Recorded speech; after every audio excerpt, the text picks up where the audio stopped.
Whether you're fly fishing in a stream, getting those ankles wet, or deep in the ocean casting nets, fish nerds, fish nerds, fish nerds. It's a podcast. Just for the halibut. Hello and welcome to the Fish Nerds, a show about fish, fishing, and eating fish. It's always funny, always interesting, usually funny, and mostly true. Clay Groves here, Chief Executive Fish Nerd, Licensed Fishing Guide, your best friend. I'm here with the beautiful crappie hippie. Hello, everybody. The beautiful crappie hippie sitting here. My name is John King, the crappie hippie, your tree-hugging redneck from eastern Kansas and co-founder of Glasswater Angling Lead-Free Fishing. Right. A lot of show for people today, John. We've got a whole bunch of stuff to talk about. Why don't you run down the table of contents for us? Okay. Well, we have got a lot of our correspondents turning in stuff. It's fantastic. We're going to start off with a little chit chat with Clay and myself, and then we're going to go on to Tim Tacklebox Bete, and he's going to do a quick report on the Cincinnati Outdoor Fishing Expo that he went to. We've got some super fun fish in the news and some really cool fish in the news this week. And then we're going to have our own Todd Correa do a culinary corner on smoking bluefish, and it's fantastic, and it does not involve rolling papers. I was completely thrown by the whole thing. So no, you pack them in a bong. Everyone knows that, John. Everyone. Well, I'm not from the coast, dang it. Yeah. And then I got to go fishing with the Fish Nerd librarian the other day, and he turned me on to some new fly tying material, and he was awesome enough to do a little piece on that. We'll throw that in there and hang around after we do the credits and the thank yous and all that stuff, because we have a funny little post-roll thing that someone very close and near and dear to me made up in tribute to the crappie hippie. So can't wait. Smile on your dial as you leave the podcast. We're going to have a little thing there at the end for you. I can't wait for that. So, John, how you been? I have been busy. I mean, I'm doing well, but I'm going 8 ways at once. Really, I get when doing a project like mine where I have to do all the jobs, I kind of get down because certain jobs like running the website, not my forte. Okay. No, it's hard. Yeah, and I am trying to, it took me forever to get reCAPTCHA. Right. You got to make sure that we're clicking on the picture of the right. Yeah, the checkbox, yeah. But I don't want to do it wrong so that nobody can get in. Because at first I used the kind that was supposedly intelligent and could judge whether you were a pest or a real customer. Right. Are you a robot, John? Yeah, I'm not. Yeah, people, and then I'm like, I went back to the earlier version. There's all these geeks and techies like, why would you use the old version of reCAPTCHA? Well, it works better. There it is. I was still getting tons and tons of ghosts and tons of spam and stuff, and I'm like, if PayPal is still using the version 2, I'm going to use version 2 because it's simpler for the customer, it's simpler for me, and it seems to be working a lot better to keep out the ghosts and the spam. Good. I always say make it easy to be a customer. Yeah, if it's hard to spend money, you're not going to spend it. Right. Yeah, and then I don't know. For the fun of it, since we're talking about it, what is your website, John? Well, our website is glasswaterangling.com. Perfect. Yeah. And you can get hold of me there. There's information at Glasswater. It's information at glasswaterangling.com. And there is also crappie hippie at glasswaterangling.com, because I got myself a couple of, they say, dedicated emails, because if you send out your email promotions under a Gmail, a lot of boxes will kick them into spam just because. Well, good. Plus, it's nice to have, at fishnerds.com or glasswaterangling.com. Sure. It feels rad to say. It feels rad. It feels right. Yeah. So John, New Hampshire, we have opening day for salmon season on Monday. Woo-hoo. Yeah. Well, and I was so excited because last week we had no snow on the ground. It was beautiful. Boat was just about ready to get unwrapped and ready for the water. And then on Saturday, we got almost 3 feet of snow. I know. I couldn't believe it. It was the first. We had no snow all winter. We were way below average, and that one storm on Saturday put us above average for our average snow total for the season. And now it makes it so I can't get my boat out because there's a wall of snow from the snowplows keeping me away from my boat. So I will not be on the water for opening day this year. Oh my God. And the weird thing is I'm never on the water for opening day because the lakes are usually still frozen. Frozen, yeah. We had an unusually warm winter. So the lakes are all thawed out and ready to go. But now I can't get my boat. Oh my goodness. Well, I know what that is. Tragic. It's tragic. It is tragic, and the weather turns against you, and I don't know, or it's sending you a message. I don't know how you cope or how you deal with these sorts of disappointments, but you just drink more. Yeah, roll with it. Roll what can with you it. do? Yeah. I mean, I'm sitting here. We've got this house. We're empty nesters. Mm-hmm. And so we have turned our house it's basically a warehouse, production facility, and shipping facility. And Kathy and I each have a separate business, and we are on top of each other all the time in here. Mm-hmm. So that's another thing that's kind of got me a little stressed out. I would sure like to get me a shop built or made or something. Anyway, it's on the list when I get the resources. Right. All you need is a big windfall for your business. Well, yeah. I'm getting ready to travel. I've got the website set up telling people that, I'm not going to be able to turn around orders very fast here for a while. And right off, I have a guy who ordered 500 jig heads.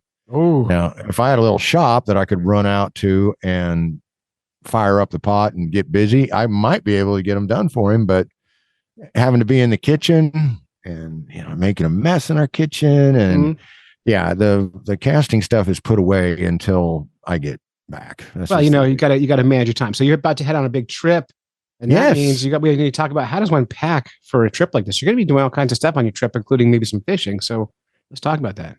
Well, ask you the same question. I mean, do you ever feel like you've taken the right stuff? No, ever. No. So I travel to South Carolina to go fishing about every other year. I'm going down next month in April, actually this month when this is released. And I never pack right because when I'm fishing on a trip, I'm not fishing where I usually fish. So I don't think of everything until you get there. Then you see what people are doing. You go, oh, I don't have that. I need that. I didn't consider that. So it's a tricky thing. It is a tricky thing. And it's not just, the fish and stuff. I mean, it's like everything. I have a friend that he's a computer engineer, genius guy. So I guess he can be excused, but his wife can really get to ribbing him. She almost like a stand-up comedian. She was just one time, I let him pack by himself. We get to our place, and the only pants he has are the ones he has on. That happened at my honeymoon. I brought one pair of socks. Same problem. We're on a cruise. You can't buy new socks. So I was washing them in the sink and hanging them in our cabin every day. The purple socks. All right. Things happen. Well, our good friend of the pod, John Gierach, he is very well traveled, and he lists what he used, what he didn't use, and what he wished he had brought. And that's a good way to break it down. But I'm not that well traveled nor that organized, so I have forgotten everything I forgot last time, and takes me a little while to sink in. But it doesn't really matter. I budget a little extra for tackle on my trips because I figure I'll just buy the tackle when I get there. I've given up on trying to plan ahead for my fishing. I just find my local tackle shop. I love visiting local tackle shops anyway. That's where you get information. So I bring a rod and line and some basic hooks and weights, and then I go to the local tackle guys and say, okay, what lure do I need for this water, and where am I going to fish? And I let them tell me, and I give them the money, and then I always end up back at the simplest gear anyway, not using the stuff I buy. That's my Okay, now real quick, and because we got to get moving here, but I got to know, South Carolina is one of the fishing states in this fine country of ours. You got salt water, you got warm water, you got cold water. What are you going to do? So I'm going to be fishing at Folly Beach, South Carolina, which is home of Bill Murray, by the way. Wow. And you'll see him walking around town all the time. He goes where everybody else goes. There's like 2 stores and a bunch, like 5 restaurants. And it's right on the Folly River, which is not a river. The Folly Island is an island on the ocean. And then the river is just the spot of water behind the island and the mainland. And so we're in a condo on the Folly River. And I fish out there for mainly redfish and black bass, black sea bass. Ah, yeah, and sea trout as well. Ooh, yeah. I've had that one time and it was delicious. It is so good, but I mostly like catching the redfish. And then there's a pier on Folly Island that goes out hundreds and hundreds of feet. They just rebuilt the whole thing. And we fish that. And there's so many kinds of fish out there. These Spanish mackerel are huge.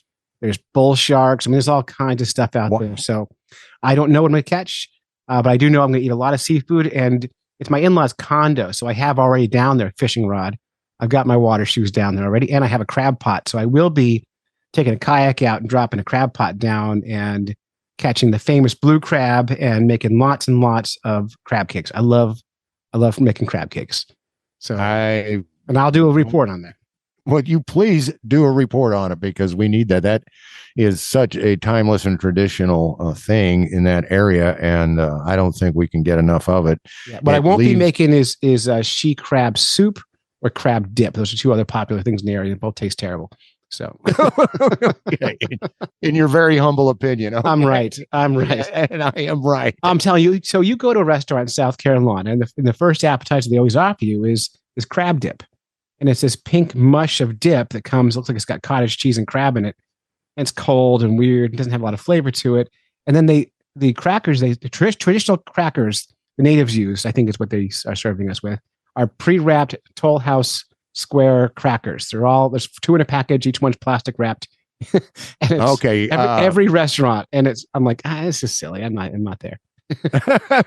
So that would be what us Kansans call a saltine, then, yeah. Not quite a saltine. They're about half the size. They're made by they're made by little tiny elves, Toll House. Elves. The Toll House. No, Keebler. Excuse me, Keebler elves. Keeblers. Yeah, Keebler makes them, and they're just just little. But they're just a little bit harder than a saltine, with exactly the same flavor.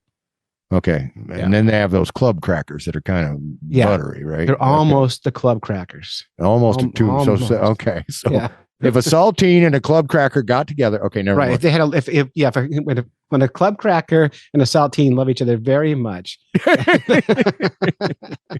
So all right. So you're going to be saltwater. Yeah, that sounds fantastic. Sounds like I hope you have a great time. I will. Well, somebody else went traveling not very far from his home in Dayton.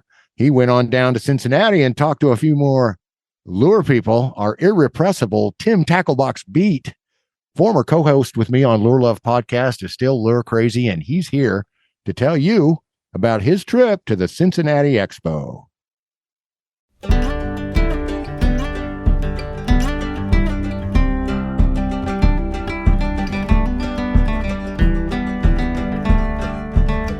All right, coming up next, well, here he is right now. Tim Tacklebox Bete has just entered Glasswater Studios, and he has a report for us from the Cincinnati Tackle Show. As you remember, a couple of episodes back, he gave a nice report on the Columbus Tackle Show. Well, you cannot keep this lure dog from hunting. He's out looking at more lures, looking at more rods, looking at more fish and stuff, and he's got a great little report for us tonight. Tim, take her away. Hey, John. Well, first of all, I have to tell you, there was no hog tank at the Cincinnati show, but what?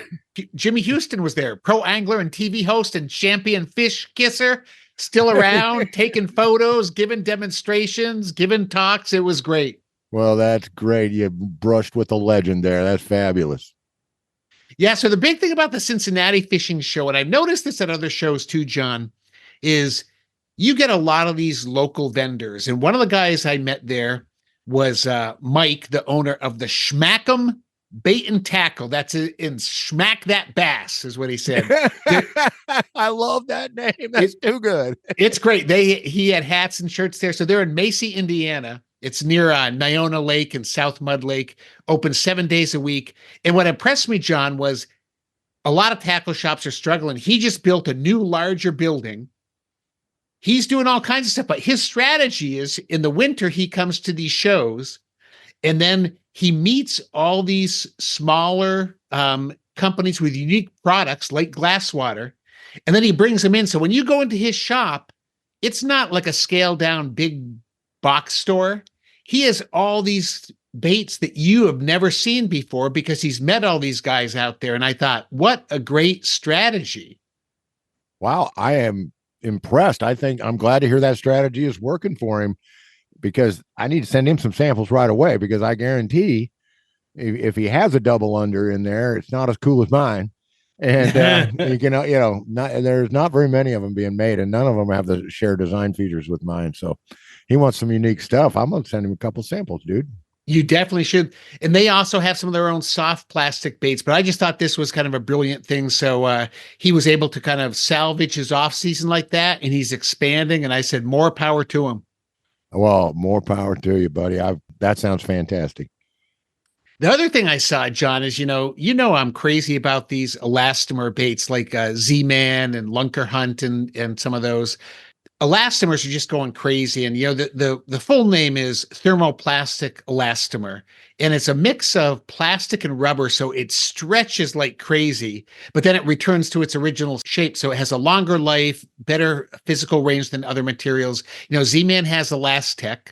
Lunker Hunt has what they call an ultra durable soft plastic, but I am just seeing this more and more, and I am loving it. And one of the things that I'm beginning to realize, though, John, is these TPEs, they have different formulations. These are not all the same. So it's not like one product, like maybe Plastisol. So one of the things I saw was Z-Man actually has a new bait out called the Gremlin. But it's not their typical Elastec. They have a specialized Elastec flipping formulation. And, when you're flipping, you're hitting pads, you're hitting stumps and different things. And it's designed so it's not as sticky. So it doesn't stick to the stumps and things like that. And so Z-Man is even experimenting with these different formulations. And they have created this Gremlin. It's a 4.5-inch creature bait, but it's designed to have the appendages cut off, so you can turn it into different style baits. How crazy is that? Crazy and like pure genius, because they're obviously into their customers like us who enjoy tinkering and enjoy redoing the baits. I say fantastic. Yeah. So my prediction is I bet, in 5 or 10 years, almost everything is going to be made with TPEs because it is just so much fun to fish. You don't lose as many baits. It's cost effective. So that's my prediction. So 10 years from now, when you have me back on the Fish Nerds podcast, you're going to say, Tim Tacklebox beat, you were right. Well, definitely. Well, I'll write it down so no one forgets. Tim was right. But yeah, you've done a lot of reports on TPE, and we're kind of really all about it. And Nico is another one you brought up that has their proprietary formula. So a lot of these folks are making their proprietary formulas and making us some nice, stretchy, tough, durable baits. I couldn't be more excited as an environmental fisher, as a sporting fisher. And we're looking at 90% fishers are there. They get a little touchy about things costing more and stuff. Who doesn't? But once they see the benefits and once they see how durable these darn things are, they work harder to get them back. They fish with them more. They don't have to go back to the tackle store as much, or they can just keep going as much, but now they can buy different stuff. So they don't have to keep replacing their plastic baits. They can go on and save that money for a hard bait or something else. Yeah, it's just crazy. And I have some coming in from China and Japan, John, that I'm going to ship off to you because their formulation is even different. But I tell you, these are a good value because you don't lose them. I am shocked at how I can fish for an entire day with one bait. You don't get the tails bit off. These things are just great. So that's my prediction. But what I wanted to tell you about this last thing, John, you're going to love this.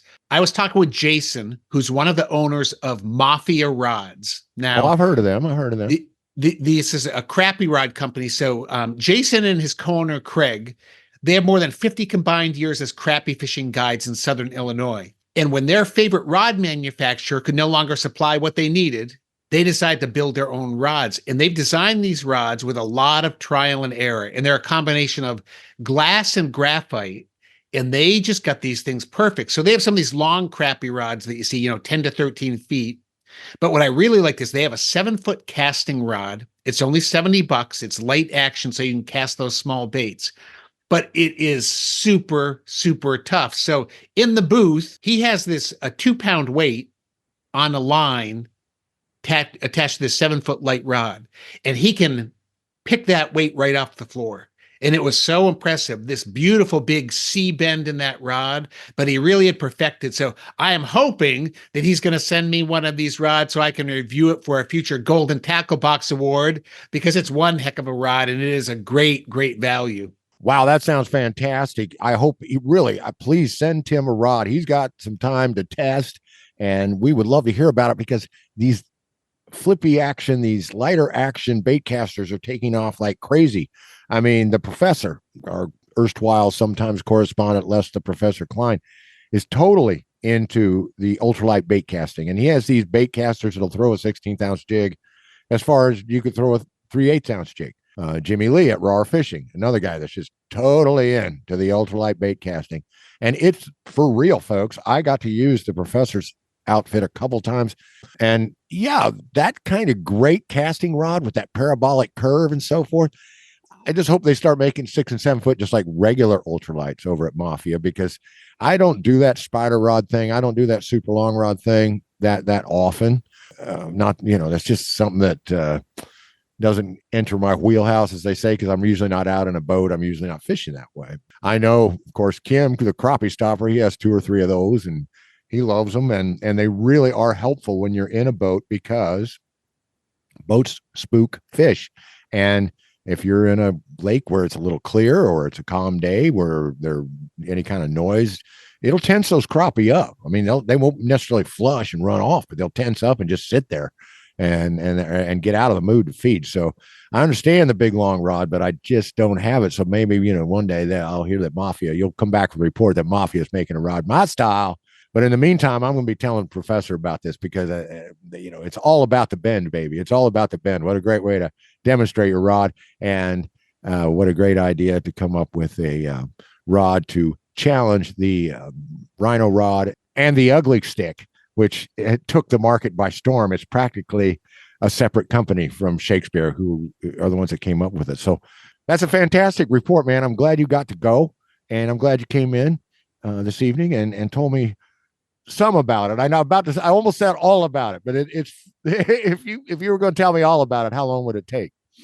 Oh, days and days. But I got to tell you, John, right now, I am wearing my Ohio State bass fishing team shirt that I got at the Columbus Fishing Expo. So I am all set now. You are definitely all set. Looking good. Looking awesome. All right. Well, that was Tim Tacklebox Bete, and we just had a good time talking about the Cincinnati Expo. Like I say, we all know that Mr. Bete could go on and on because he looks at dozens and dozens and dozens of things. One last thing before we get out of here.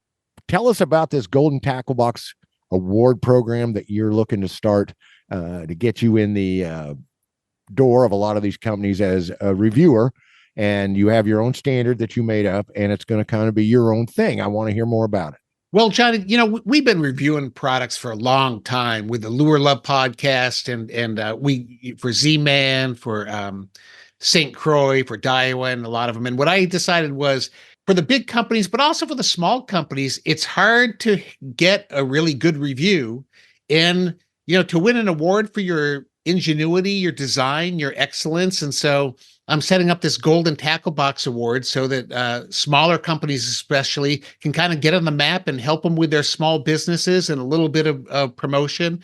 And so I'll be putting together kind of 5-minute reviews that they can use on their social media. We'll be playing some of those on the Fish Nerds podcast and get them a little bit of exposure. Well, I think it's a fantastic idea. So you're going to be kind of like the Michelin star, but not restaurants. Instead of a Michelin star, it's going to be a Golden Tacklebox. And this product has 4.7 GTs, Golden Tackleboxes. Hope it works out. It sounds like a lot of fun. It sounds like something that'll really help the smaller guy. And I wish you the best of success. Thanks, John.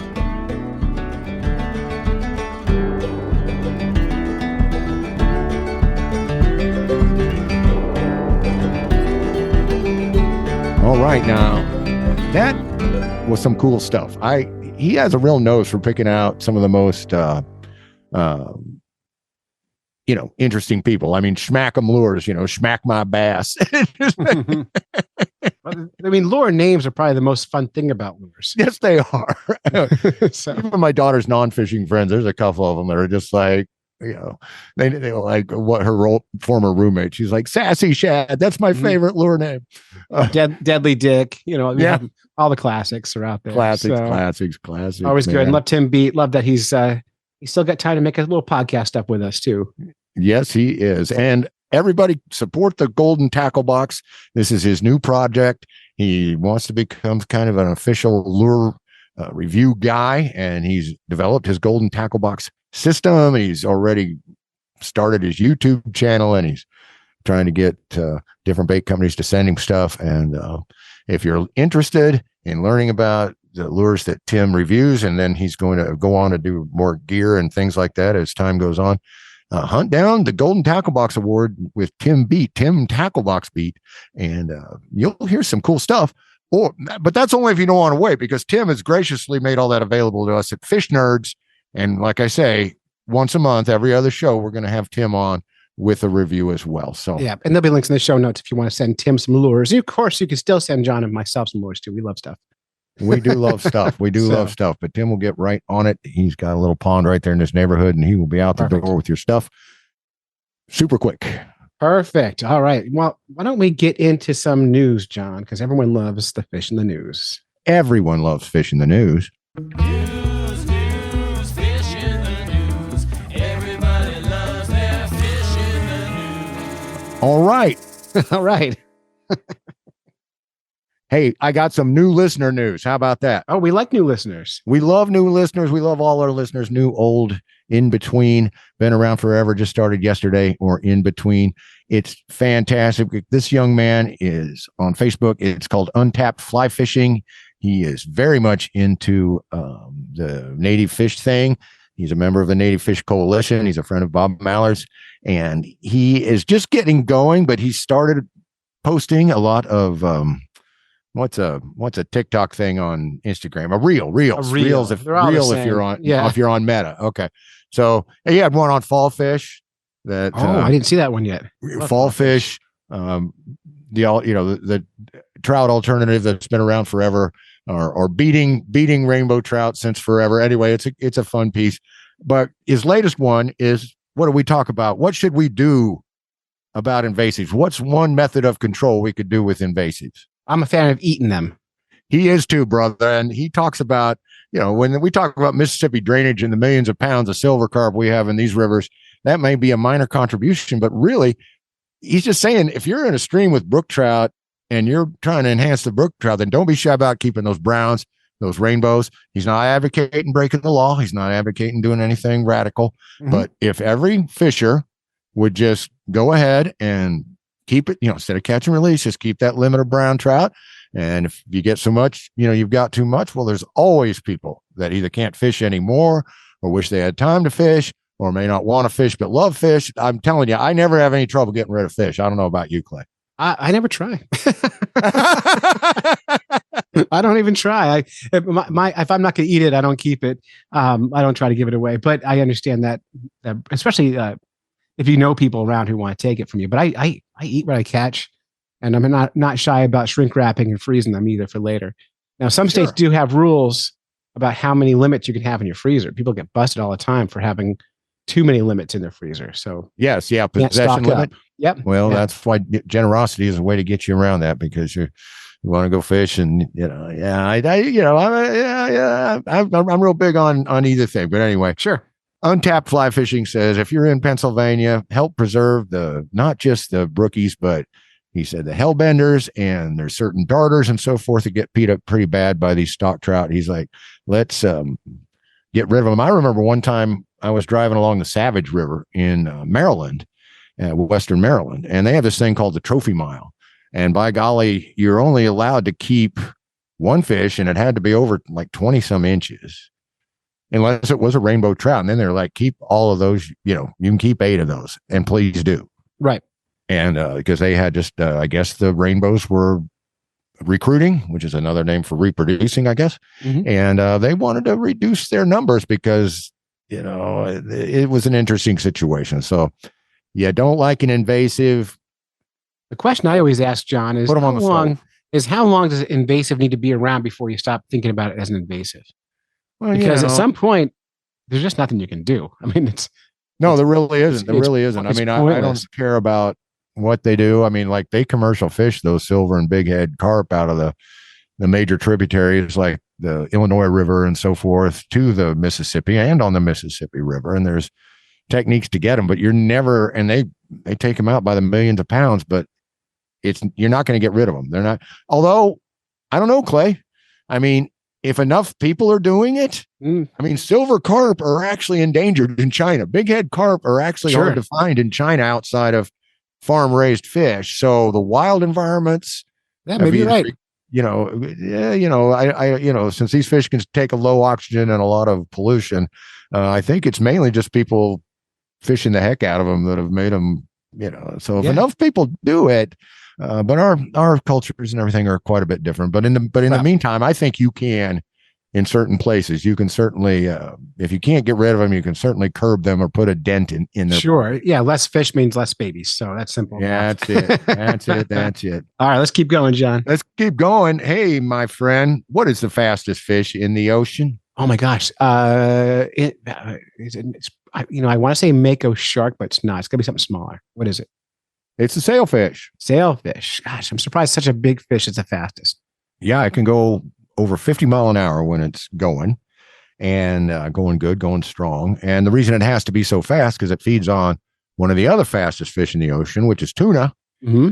And tuna also go quite fast. And what common characteristic do they share? They're warm-blooded. They're warm-blooded. That's it. You were always saying how you can't just describe a fish and you can't just say they're cold-blooded because that's not true. Right. And so, well, they're not warm-blooded like humans are. They maintain their body temperature through movement, not through, the core temperature. They have to move their body to warm it up. But still not. But they're not the same temperature as the water around them. They are warmer than that because of movement. Yeah, they what they do, I think, is constrict their blood vessels, so that there's more blood pressure. Mm-hmm. And once you create pressure, you're creating energy, and that's true. That's what goes on there. Okay, smart guy. What is the smartest sea creature vertebrate in the ocean? Vertebrates. Sea. Okay. Sea creature. You didn't say fish. Right. Just any creature. Vertebrate. I want to lean on like dolphins. Ding, ding, ding, ding, ding. You got it. Dolphins pass the mirror test. Dolphins can do all kinds of stuff. We know they communicate. We know they interact. What is the smartest invertebrate? And I know this is going to be easy for you. Well, it's got to be an octopus. It is the octopus. And I don't know how they got in mollusks with clams and. I know, they're practically a snail.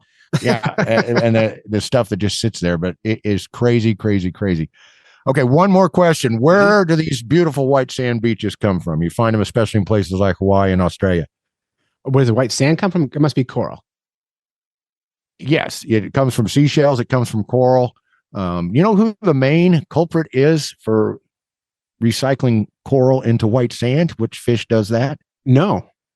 It's the parrotfish. Oh, I would have, if you give me a minute, I would have probably come up with that. Well, they like because they're scraping the rocks with their teeth, right? They snap off pieces of coral and eat it. Oh, no kidding. Especially coral that's lost its vigor and so forth. They're responsible for stressing the coral and stimulating it to grow and things like that. But an individual parrotfish of a decent size will pass or poop out if you are so inclined. Better science word, yeah. Yeah, get into that science. 450 kilograms of sand per year. That's almost 1,000 pounds. Wow. And that's a lot of sand coming out your. Mm-hmm. That's just pooping sandcastles. Yeah. So when you're luxuriating in your string bikini on that white sand, know that you are lying on parrotfish doo-doo. I'm so happy to know that. Thank you. You are so happy to know that. Well, I mean, most of our sand, if you look at even on ground in your backyard, your soil that you love walking in so much is worm poop, right? So we're not unaccustomed to standing in poop. No, we are not. We are not. And I'm telling you, it is valuable stuff in all kinds of ways.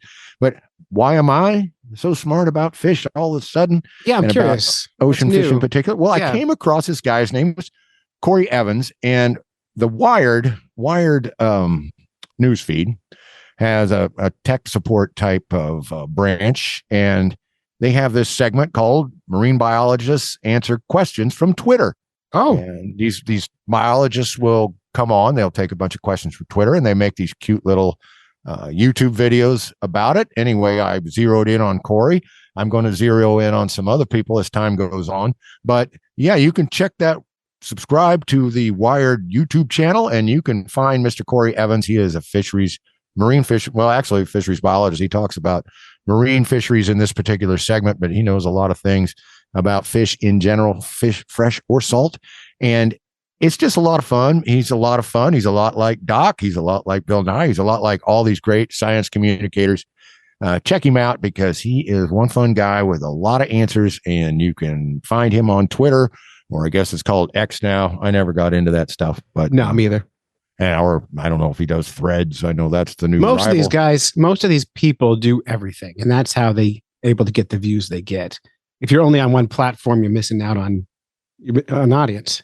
So, Well, and that's absolutely true. But what I really thought was cute about this is that I know Twitter's how you met Doc Martin. it is. Yeah. And also the very first question on his little video is Finding Nemo accurate? And Oh. guess what story he tells? He says Same. yes and no. Whoa. What's he tell? The same story I tell? He tells the same story you tell. Yes, sir. See, everyone wants to be me.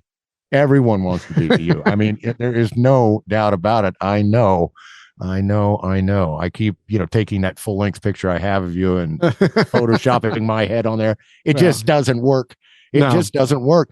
Hey, you got some good news coming out of Portland, Maine. What's going on with I do. the fishermen? It's a short story. It came across. I actually report regular news on a daily basis. I work in the radio station as a newsman in the morning, and this came across this week. It said Maine fishermen bucked a years long industry trend last year when they caught more fish in development. The regular said shows the impact of COVID-19 relief funds. So Maine's always been a big leader in catching ground fish, which are your flounders, your cod. They're staples used in fish and chips.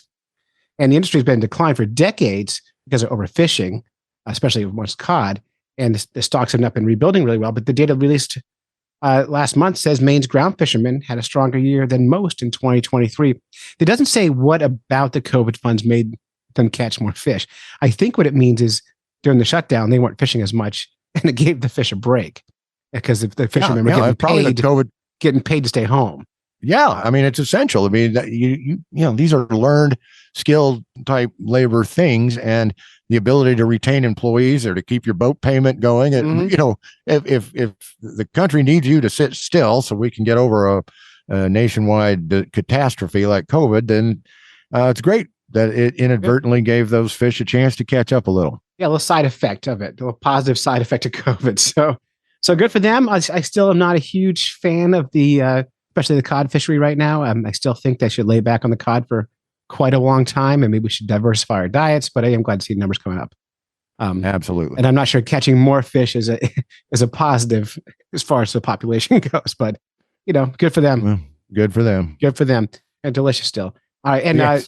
so I'm gonna move on past that because then my kid, Blue Jay, was on Instagram the other day and said, "Dad, have you seen the Dutch fish doorbell?" And I went, "No, what are you talking about?" And Blue Jay says, "Well, here, I'll show you." And so this guy in a city called, I'll try to get this right for you here, Utrecht, they have fish passage issues, just like a lot of places with rivers and dams. So, but they only would open the door up for the fish to pass every so often on a schedule that humans set. And they found a lot of fish weren't passing the dam to go to their spawning grounds. So this dude developed the idea of a fish doorbell. So he put a camera underwater with a live stream to his website, which I will put a link in the show notes because I don't speak Dutch. It's like verstdoorbell.nl.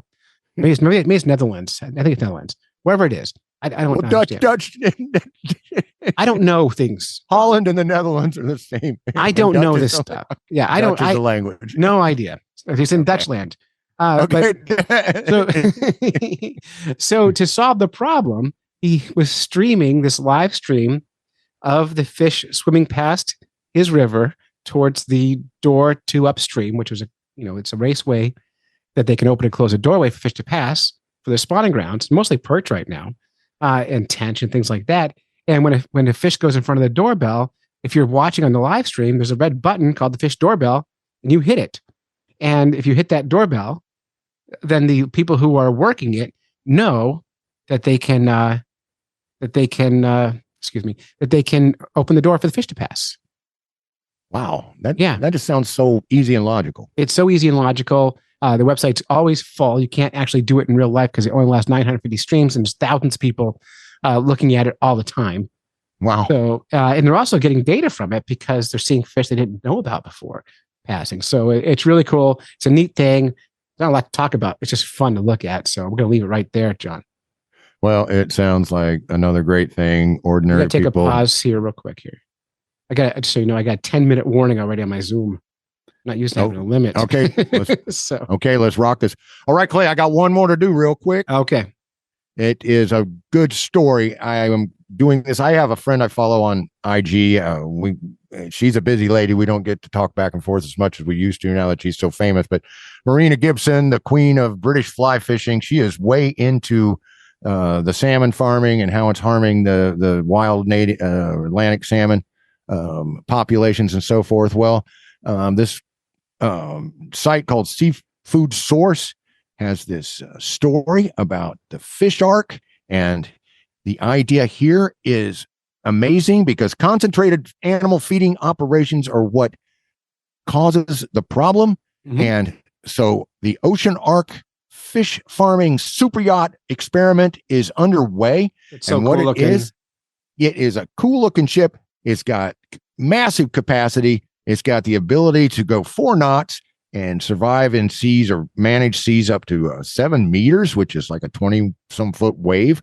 But the main thing is instead of a whole bunch of fish concentrated and their poop and everything else causing all these biohazards, they have this arc that they can move. So just like old time cattle ranching where you move the cattle around, Mhm. old time hog farming where you let the hogs move around in the woods and then, went and got them back, or you let them, the old time farming, the sustainable farming where you let animals move around. Well, this allows these salmon to technically move around, and they've developed their own cages that are made out of the super tough zinc copper wire stuff that's very hard to tear, very hard to for predators to get in. And they're not going to just do salmon and trout, but they're going to be raising some cobia. They're going to be raising some tuna and another fish called Cereola, which I am not familiar with. I don't know if you are or not. No. But, it's the company's called Ocean Sovereign, and they have, they're built the first one and they're getting ready to try it out. And I say hats off to this company. This may be the answer. Well, it's definitely an answer. So hopefully it'll work out. It's really rad looking too. So I'll give you a chance. Go to the show notes, click a link, and take a look at this boat. It is remarkable. It's James Bond cool. Yeah, and bigger than it looks, I'm sure, in the picture. Yeah, I hope so. I bet it's huge. Okay, hey, speaking of catching fish to eat and aquaculture and all that, let's get on out of this fish in the news and go on to our Fish Nerds Culinary Corner. What do you say? Let's go. What are you gonna do with that fish that you caught? If you kill it, will you grill it? Will you blacken it in a skillet? We gotta make it delicious, so it's not for naught. Let's take a look at ways to cook it in the Fish Nerds Culinary Corner. All right, here we are in Culinary Corner, or is it Culinary Corner? I don't know. Let's ask our guest for Culinary Corner, Todd Correa. Do you say culinary or culinary? I think I say kitchen. Those big French words are too big for me. But I'll go with culinary. It sounds much more American. We kind of bastardize everything. We'll go with culinary. All right. So for our Culinary Corner today, you have a smoked bluefish recipe for us. Yes, sir. I do not have wide experience with bluefish. I think the last time we spoke, I alluded to a bluefish story. Would you like to hear it? Absolutely. All right. The one and only time I had bluefish to eat. And you might be saying, well, you just told me you never caught a bluefish. So how in the world did you ever have bluefish? Well, here we go. We were staying with a friend's parents, a friend and his parents in Duxbury, Massachusetts in 2012, getting ready to drop our daughter, Sarah, off at Vassar, where she had won a scholarship because Lord knows I've never had the kind of money it takes to send a kid to a fancy school like that. So she had to do it all on her own. Dad brag alert. But anyway, we're hanging out at Wrexham Beach. which is right there and where my friend's aunt and uncle lived. And so therefore it's a private beach. But if you know somebody that has a house on the beach, then you can hang out there. So we were doing that. And I, of course, had to try some fishing equipment. And I'm out here with what passes for a heavy rod in Kansas, but looked ridiculous compared to the other surf guys out there. Cracked me up.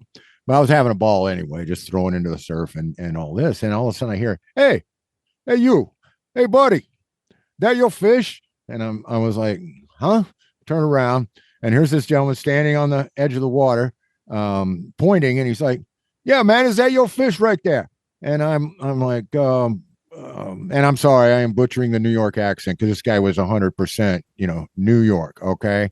I said, no, man, no. And we both see this bluefish. It's obviously been injured in a release situation, a bad swim bladder, something, because it can't stay under it. It keeps scuttling along the surface. And I said, no, that's not my fish. Well, the next thing you know, this dude rips off his shirt, backs up 2 or 3 steps and goes running into the surf, and crashes hard right into the surf. And he's trying to, corral this thing. So I start in with helping, and he's like, yo, don't hook me, man. Don't hook me, and I'm like, hey, it's cool. It's your fish. I'm just trying to get it so you can get it, because I know if he don't get it, it's going to go to waste. And long story short, we get it pinned so it can't go out to deeper water. We get it to swim up on the sand, and then he does a diving football tackle right onto the fish. And the next thing you know, he's like, hey, buddy, you're all right. You're tops. I don't even want this thing. You want this thing? And I'm just like, yeah, you bet I do. But I don't have a knife to clean it. I didn't come prepared. And the guy behind me goes, hey, I have a house right over here. He goes, look, I'll run and get a knife. Can I have some of it? And I'm like, sure. And then he comes back with the knife. So I start cleaning it. And next thing you know, here comes a guy that's just pulled this little boat on this little hand trailer thing down to the beach, and he's got some lobster traps, lobster pots, or crab pots, or whatever they're called, 2 or 3, 4 of them in there. And he's like, can I have the frame for bait? So it worked out like, so nice. And I filleted that fish out, and you told me it was somewhere between 9 and 10 pounds when I showed you the picture. And we can talk about that here in a minute. But anyway, gave the guy that loaned me the knife his side. I took my side, and the charging New York guy said, all I want out of this is a picture, man. I just want a picture to show my friends at the shop, because none of them ever believe me. None of them believe my wild stories unless I can back it up with a picture. And no problem, man. He's like, I'm staying up here. I'm staying with my brother. Here's his email. Just send it to that, would you please? And of course, I took a bunch of pictures of him and sent it to him, of course. So anyway, we go back to my friend Glenn. We go back to his folks' house, and we fire up the grill, and we grill bluefish for lunch. And one of the top fish meals I've ever had, and just one of the top meals, period, I've ever had, because of the circumstance. Those are like circumstances, but they're piled vertically. No, just because of the circumstance and the absolute fun and the fishing camaraderie that spontaneously erupted there. So that straight up salt and pepper only grilled bluefish, delicious. But you have another recipe for you folks that live out on the coast and can have bluefish more frequently. Share that recipe with us, if you would, please, Todd. That story was kind of having a little loaves and fishes feeling. Like, how many people can you make happy with one fish? I know, isn't that great? One side for you, one side for me, a picture from my brother, a story from my boys back in the city, a frame for the lobster trap. That's like a loaves and fishes story. Yeah. So the whole thing with bluefish, I think a lot of people get turned off by bluefish. When you see in the grocery store, sometimes it's gray. It's not a very appealing color. That means it's old. Certain bluefish is one of the classic examples of fish and family both get old after 3 days. Yes. Bluefish have this. They're voracious eaters. They are predators, the apex predators for anything around them. It's a bit of a myth that they'll eat until they're full, throw up and eat more, but they do eat constantly. So they're constantly on the move. And one of the things that also scares people away is that the skin is, the flesh is kind of dark and it's oily. And that's because bluefish move their rear tail constantly. And it requires a whole web of capillaries to feed blood to that tail to keep that body moving. They feed in packs by the day. They feed alone at night. They just constantly consume food. So the skin is full of those capillaries, tends to be a little oily. So the whole key to bluefish, if you catch it by yourself or you get it in the store, the key is it has to be, when you decide to keep that fish, after you say thank you, you need to slit the throat and gut it immediately. Get all the blood out of it as fast as you can. Wash it as much as you can in seawater and pack it nice. It's it truly, I mean, you should do that with most fish, with all fish basically, but bluefish, it's really important to get that blood out of them and get them iced down as soon as possible. So all those capillaries will turn that meat mealy after just 2 or 3 days, if not properly prepared. Well, so I inadvertently did most of the steps right. I didn't have the ice, but I took it immediately. It died under the knife, rinsed it off, and then ran That's like it. hell to the car and got it home and straight onto the grill. So I was in pretty good shape. And honestly, of all the fish out there, there's some really flavorful fish. Wild salmon has an obviously phenomenal taste. Some people love the taste of cod, very unique flavor. Bluefish, I think people unfairly won't try it because the way it looks. And I'll go back to that comment. You go into a grocery store, you go to the fish market. If it's gray, if it's sitting in a pan out exposed to the air and it looks gray, don't buy it. It's not. Okay. It's just not. Especially if you're not going to eat it that night. It's not going to hold up. So the whole trick to making smoked bluefish, this is a pretty easy recipe. You can do it in your oven. It's obviously better if you have a smoker, but you also need a smoker that can handle a low temperature. I have a fairly large propane powered smoker in my backyard, and it struggles to get to a low temperature. But that's a pretty key part. You can do this in your oven, much like when you make venison jerky, or you can do them in your oven. Just keep the door open a little bit, but it's definitely built for a smoker. Well, you are talking to a guy, in the Kansas City area where This is true. smoking, grilling, and barbecuing is a way of life. So that's another reason I'm red hot to learn how to smoke bluefish. And of course, the FN librarian, Jeff Daniels, he did a little review of a really killer fish smoker for our Christmas show. So I think, and I have had several listeners send me shots of them out grilling and doing things with fish. So lay it on us, man. Well, all right, I got my bluefish. Okay, so I got it. I've iced it. I've done everything you asked. It's clean. It's ready, and I am ready to go. Well, let's take us in there. Okay, I'm going to take you right in the kitchen. The backing up just one little step. This is not a difficult recipe at all. It does involve some time. So this is not something you do for one fish or two fish. I made the mistake of telling my good friend Mike Doyle, who's since passed away. He's a big commercial fisherman, and I asked him one day, I said, if you ever get a couple bluefish, I'd like to make some smoked fish. I get home the next day, there's 50 pounds of whole fish sitting on my front doorstep. You don't actually need a tote full of bluefish, but it is definitely, you should have 6 or 7 or 8 fish to make it worth the time. Yeah, God bless him. He was a good man. God bless Uncle indeed. So I'm happy to make this recipe available in print so that people can get a look at it. But basically, what you're going to do is you're going to make a brine. You fillet your fish, and you're going to make a brine, which is basically water, soy sauce. You need some acids in there. There's a fair amount of salt, some kosher salt, some sugar, bay leaves, mustard seed, and peppercorn.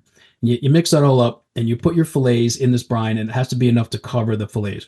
What you're trying to do is add some flavor to the meat and extract some of the oils. The sugar adds a little bit of sweetness later on, but the acids are what you really want to get into that meat. So this is going to sit at least 4 hours. You can do it overnight. Throw some saran wrap or something on the top, aluminum foil, keep the air out. But it should sit for at least 4 hours. It's basically preserving it. And the downside is if you do leave it overnight, which I typically do, you do get a little more of the salt in there. But then again, it's a saltwater fish. So you shouldn't be afraid of a little salt flavor. So then you take your, put some newspaper down on your kitchen counter, your island. You need some of those basic baking racks. Put some newspaper down, put the racks on top, and then you're going to take your fillets. And this is where some people that are not accustomed to smoking fish get a little squeamish. You're going to put the fillets skin side down on the racks, and they're going to stay there for hours. Now, if you're doing this in July and it's 96 degrees in your house, you might want to pick a different day. But the whole point is for this fish to be exposed to the air and develop a little sheen called a pellicle. So you can, if you're very squeamish, you want to do this in the refrigerator, you can, but I don't recommend it. get over yourself, put it on the racks and let it sit for a couple hours. It can take 5, 6, 7 hours, and you'll see the shiny sheen, almost looks like an oil, develop. It's like a skin on top of the flesh, and that's what you want, because that pellicle, when you put it in the smoker, that pellicle is going to retain all those juices, all the moisture, the flavors, the salts. It's like a skin on the fish that's going to keep all those flavors in. So it's really important. So don't be afraid. Don't be afraid. Be an Italian, be a European, be a French person, be someone that's not afraid to let something cure out in the open air. Amen. Go up to, get on your computer and go up and look at how they dry cod up in Newfoundland or Nova Scotia, and you go see 5,000 cod that have been split open and hanging by their tails outside for days and days at a time. This is a lot of people shoot a deer, they let it sit for 3 or 4 days outside. I mean, this is just the way that this is a good natural way to preserve the fish. And what that pellicle also does is it provides a surface when you go to when you get it in the smoker. The pellicle provides a surface for the smoke to stick to, and that's really that's so you get your first stage of flavors in the fish. Then you've got the brine that you made, and now you're going to have the flavor from the smoke. So that pellicle lets that smoke stick to the fish. Fire your smoker up to about 200 degrees, which that's a pretty common temperature. Don't forget. Most smokers require some water in there, to keep the chips, keep a little moisture in there. Don't forget that. I've made the mistake in the past with some really nice tuna fillets that I smoked for half a day and then took them out, and they were like shoes because I forgot to add water. Don't forget to add some water. It's a very expensive mistake. So put them in the smoker for an hour, lay them out on the racks for an hour at 200 degrees, and then drop it down to 150. And that's the tricky part. I struggle to get mine down to 150, but if you have to keep opening the door once in a while to let some heat out, that's fine. It does sort of defeat the purpose of the smoke, but you do what you got to do. So give them about 2 hours at 150. So it's an hour at 200 and about 2 hours at 150. When you take them out, the fish will be moist. It should flake apart just like you would cooked it in an oven, like with a nice piece of cod, and that it flakes open when it's done. It should be flaky. You don't want it to be hardened up, because then if you're going to make a pate or going to make a sauce of this, it's very difficult to use. So if it's a thick fillet, give it another 5 or 10 minutes, but do definitely keep an eye on it, because you don't want to go the other way and smoke it too much, and then then you've lost it.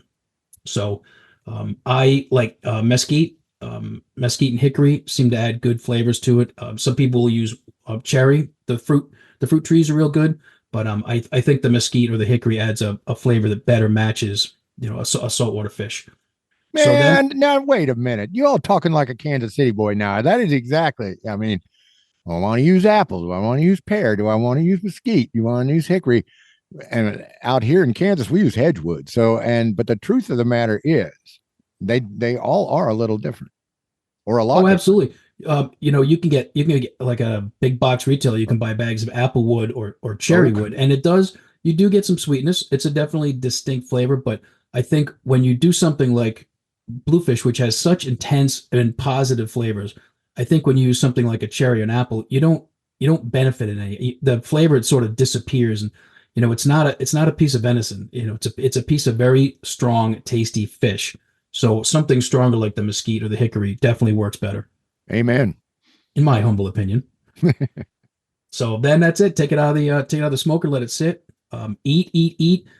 You can mix it up and make a pate out of it, which is killer. Bluefish pate, especially fresh, is just out of this world. We can save that one for another culinary expedition. Culinary, as the fancy people say. Yes, But, indeed.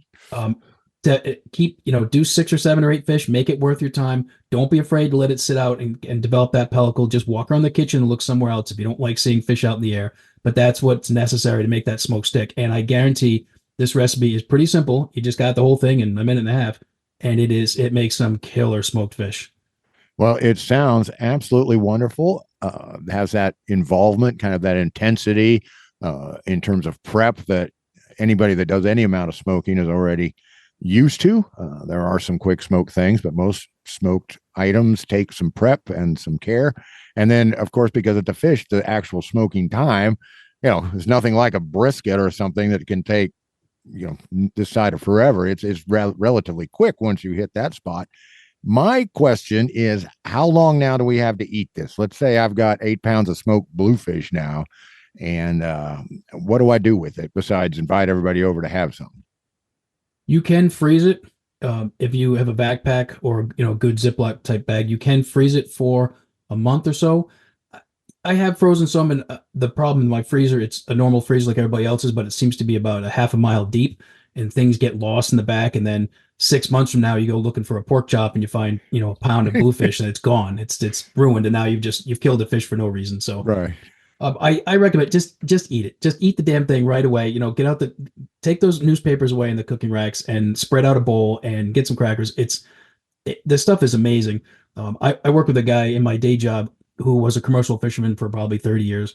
And I brought some into work a couple years ago, and he said, hands down, it's the best smoked bluefish he'd ever had in his life. And that man's been fishing his whole life. So it's a pretty straightforward recipe, but eat it. Share it with your friends. Don't put it in the refrigerator. It's good for a week or so in the refrigerator because it is smoked. And that's another thing that people confuse cooked and smoked. It is not cooked. It's been smoked. It's still shelf stable. You can leave it in the refrigerator for a week or two if you want to, but bluefish aren't around all year. It's up here anyway. They're 3-season fish at most, and it's a really delicious fish and it's a treat. So, and it's fun to make, and then just, eat it. And if you have a compost, if you have a garden with a compost, take the rack and put it in the bottom of your compost pile. It is phenomenal fertilizer. So nothing goes to waste. Wow, great idea. I just think there's a certain romance to bluefish because it can't be really commercially harvested. People try it, and they do have it, I guess, in some fish stores. And every now and then you'll see maybe in an Asian store or something, there'll be a frozen chunk of bluefish. But everyone says, it doesn't even freeze well. It just continues to age even when frozen. It's so rich. And you're right. There are some boats, especially around here in Point Judith. There's 1 or 2 boats here where I live that do commercially long line for them. But there might be, actually, I think it's a gillnet boat. But anyway, it's not a big fishery. It's not worth a whole lot on the commercial market. And for years, we spoke earlier that maybe we'll do another time about bluefish in general. But they were so abundant for so many decades that we took them for granted. And as all the other fish got regulations, bluefish didn't, and we basically came close to wiping them out. So now there's a limit on them, which is unfortunate because we took advantage of them for so long. But if you see in the grocery store and it doesn't look gray, if it still looks kind of bluish and a beautiful dark blue color, then get as much as you can and get the smoker out. All righty. Well, thank you so much, Todd, for coming in. Once again, thank you so much. This is Todd Carrere and the Crappie Hippie with a Culinary Corner on smoking bluefish. Get a giant rolling paper. Oh, we'll cover that one in the next episode. Thank you, sir. Thank you, sir. It's always nice to talk to you. All right. Now that sounds right tasty. I've had smoked bluefish before. It is super good. I love bluefish anyway. A lot of people don't like to eat bluefish, but I do. So I love to see that. My story about the guy from New York, that is in my memory book forever. And just straight up off the grill, it was so fantastic. I can't wait to try this. Todd's clearly done this a time or two, and the prep is a lot, but it sounds like it's worth every minute you put into it. Well, real food is effort sometimes, so worth it. Real food, I like that. Yes, indeed. And as long as you're out there trying to catch some real food, maybe you want a new fly or a new way to go about getting them. Did you know that there are fake rabbits out there making fake rabbit fur, and it's been harvested and you can buy it and tie flies with it? Really? So there's these fake farms with fake rabbits making fake bunny babies. All right. We're just being silly. But anyway, here comes Jeff Donaldson, the fish nerd librarian, who is also doing a lot of fly fishing stuff for us. And we went fishing last Friday, and he showed me a new material that he is going to town with. It's called Faux rabbit fur, and he makes a furled foxtail fly with it. Check it out. It's Jeff the FN librarian here. I was just dropping in to tell you about a new material I found for fly tying. And what it is it is faux fur yarn. So if those of us who are afflicted with the fly tying bug and the jig creating bug use a lot of rabbit strips, and rabbit strips are great. They have great action in the water, but one of the things that happens with rabbit strips, it's a piece of tanned rabbit hide with hair on it, is that when they get wet, they get very heavy. And so when the flies are small, this isn't really a problem, but as flies get progressively bigger, and with more and more of this rabbit strip material on there, they start to cast like a wet sock. And so, a lot of times in fly tying, we're looking for materials that shed water easily so that they don't soak up a whole bunch of water and cast like a wet sock. And one of the things that does this really well is synthetic materials. And I have found a great it's not quite a substitute for rabbit fur because it's not the fibers aren't as long, but it's called faux fur yarn. And what it is essentially craft fur on a thin, narrow, kind of a mesh type backing. And when you look at this stuff, just go look for it on anywhere on like Amazon or Temu, or just go into Google and just say Faux, F-A-U-X, fur yarn, and you'll see it. And it comes from, I'm sure it all comes from one factory in China somewhere, but is marketed under a whole bunch of different names. The cheapest place to get it I found so far is Temu, but I think Amazon's a pretty close second. And it comes in a wide variety of colors, a lot of which are kind of frosted. So that they have like a darker color at the bottom and then they're kind of white at the top. And this stuff is really, really good for making things that you would otherwise tie with rabbit strips that might be a little too heavy or would get very heavy when you go to cast them. And kind of the way I stumbled into this is that I'm going to Alaska in September to fish for rainbow trout in the Naknek River in the Bristol Bay area. And one of the flies that they say don't go to Alaska without taking this fly is the Dalai Lama, which not the guy from Tibet, but it's actually spelled Dollylama. And anyway, what this is like a big double rabbit strip fly. And they tend to be big and they don't cast very well. They again, it's heavily weighted and then add all of this wet rabbit hide and rabbit fur on it. And it really becomes difficult to cast. And so I was looking for kind of a substitute material to do for this. And I stumbled across this material. I'm like, oh. And so you can substitute it right in for anywhere you would use rabbit strip. Just be aware, again, it's not as, the fibers on it aren't as long as like natural rabbit strip. It's closer to something more like, you can actually buy little mink zonkers now.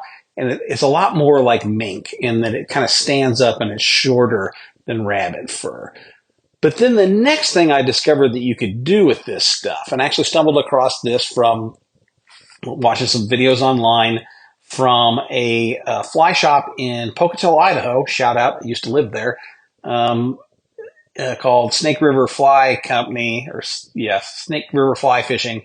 And they sell this stuff. If you don't want to buy like a lifetime supply, you can buy a couple feet of it. And granted, the markups is huge, but if you don't want a ton of this stuff, then this might be a way to go. Just look at them. I think they call theirs Techno Bunny. And all it is this same faux fur that's just been taken out of the big skeins and sold in smaller lengths. Anyway, what they do with it, this is something that was really cool and didn't really occur to me until I watched them do it, was you can furl it. And anybody who's ever furled materials for fly tying or jig tying knows what I'm talking about. So you take a material that's like a yarn of any kind or a chenille, and you hold it between your hands, and you say, like, you take about like a 6-inch section, right? And you hold it, pinch it with between your thumb and forefinger of both hands, and then on one side of it, just give it a nice little twist, right? Bring it together so that you can hold both ends in one hand, right? So you're pinching it now, and like say, I twisted it with my right, I bring it over to my left, pinch both ends with my left hand, let go of it, then grab it back again, give it another twist. So we're not losing any of the twists, right? We twist it again, bring it back, pinch it with pinch both ends with one hand, pull it back out again, twist it again, and you do this, enough times, you'll see it starting to really twist up. And then when you're done, when you think you've got enough twists in it, put it back in one hand, and then just leave it like that. You'll notice it's going to twist all up around itself and form like a little, and with this stuff, it forms something that looks almost exactly like a fox or a raccoon tail. I like to call it a fox tail. And it does. It looks exactly like a foxtail. And this little foxtail that you've tied up now can be used to tie a fly. So I tie it in as like kind of the tail section of a fly, and it works really, really well. If you've ever seen game changer flies, which are tied by use small kind of individual shanks that articulate with each other. You tie some material on it, and then you hook that to another one, and da-da-da. These can produce amazing like swimming action in the water, but they also take forever to tie. The foxtail doesn't have quite the same flexibility as a game changer fly, but it's close. And for considering the amount of work, it's a pretty good substitute. So then I just tie that in, and then maybe palmer some more of the faux fur around up to the front, maybe put some lead eyes on it, make a nice, bait fish type fly or a sculpin type fly, depending on whatever color you want it to come in. And this stuff comes in so many different colors, both natural and not natural, but it does work very well. And then the thing you can do beyond that then is you can add another material to it while you're furling it. So I take about a 6-inch strip of this faux fur yarn and hold it between my fingers, but then I've also got, this length is right up against it, held there together with it is something like some polar chenille that has like some, little fibers that stick out that are all shiny, right? And then I can twist that, I can furl that up, and as it goes, it will incorporate that other material into my foxtail thing that I'm making, and you can get some really cool effects. And you can use more than one color, you can use more than one type of secondary material. I'm still fiddling with this stuff, and it's really, really interesting to work with. So if you are looking for a new material to use to tie flies with, and it's very inexpensive, if you buy this stuff off of Amazon or Temu or any of those sites, you're going to get a lifetime supply for just a few. Like, I think that I can't remember on Temu, I could get like 3 skeins of the material for like $8. It's not super fast shipping. It takes a while to get here. You get it a lot faster off Amazon, but it's a fun material to work with. I'd like to, if you get some and mess with it, tie up some flies and post them, or some jigs or whatever it is you do, and put them on the Fish Nerds Facebook page. I'll put up a picture of some of my foxtail jig or foxtail flies that I've made, and also some of the other things that I've used this stuff with. So that's Jeff the Effin' Librarian here, just giving you a little heads up on some cool stuff I found out, and I'd like to see if you all get any of it. I'd like to see what you do with it. So this is Jeff the Effin' Librarian out. All right, man. I'm telling you, I'm going to adapt that stuff to jigs. I am, baby. Why not? Why not? Sounds great. Why not? Sounds great. And, less bunnies are harmed. Less bunnies are harmed because apparently fake bunnies are easier to reproduce than real ones. And real ones aren't that hard to come by either. So that's true. That's true. You can always make more. Well, Clay, what do you think? Let's wrap it up, John. These folks have been listening to us when they could have been out fishing. They should have been. Big fat thank you to all of our correspondents. We had a lot of help this week. We had Todd with the Culinary Corner, Jeff Danielson. Todd's the fish wrap writer, right? Todd is the fish wrap writer. Yep, Todd, the fish wrap writer. Big thanks to our Fish in the News theme from Diana's Bath Salts. Thanks to Wally Pleasant for our opening theme music. And of course, the bait caster cylinder. Mysterious bait caster cylinder. I'll never get it right. You will never get it right. And Tim Tacklebox beat the lure fanatic. Awesome stuff. So until next time, John, follow the code of the Fish Nerds. Spawn early and often. Never trust a free lunch with strings attached. And swim against the current every chance you get. And don't get off the pod yet, because after the music, we got more for you. Whether you're fly fishing in a stream, getting those ankles wet, or deep in the ocean casting nets, Fish Nerds. Fish Nerds. Fish Nerds. It's a podcast. Just for the halibut. Fry it in a basket or broiled in a pan. Eat it raw like you're in Siam. Fish Nerds. Fish Fish Nerds. Fish Nerds. It's a podcast. In a previous episode of the Fish Nerds podcast, John, Crappy Hippie King, and I talked about my trip to the Columbus Fishing Expo and all the things I saw there, including the hog tank, the huge aquarium filled with fish that's used for fishing technique demonstrations. The Crappy Hippie loved the hog tank. Hog tank! Yep, that's all he can say now. Hog tank! Hey, Crappy Hippie, how are you today? Hog tank! Crappy Hippie, would you like a beer? Hog tank! Crappy Hippie, what's your most favorite thing in the whole world? Hog tank! You got that right. What I didn't share with the Crappy Hippie was the question I was asked most often at the Fishing Expo. In fact, about 200 people asked me the question. It wasn't what my favorite fishing lure was. It wasn't where you can get the best fishing lure deals. It wasn't even where my secret fishing hole is located.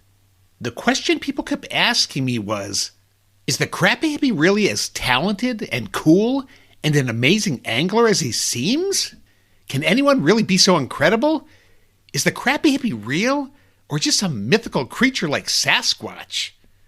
Well, I'd had just about enough of those questions, so I decided to respond once and for all so I could get back to looking at fishing gear. I jumped up on top of the hog tank. Hog tank! That's right, Crappy Hippie, the hog tank. And I grabbed the microphone used for fishing demonstrations. There was a hush over the crowd as everyone watched me on top of the hog tank, wondering if I was going to jump in or something. I shouted into the microphone, "You want to know about the Crappy Hippie?" The crowd cheered. "I'll tell you about the Crappy Hippie then." I channeled my best Jerry Reed, and this is what I told him.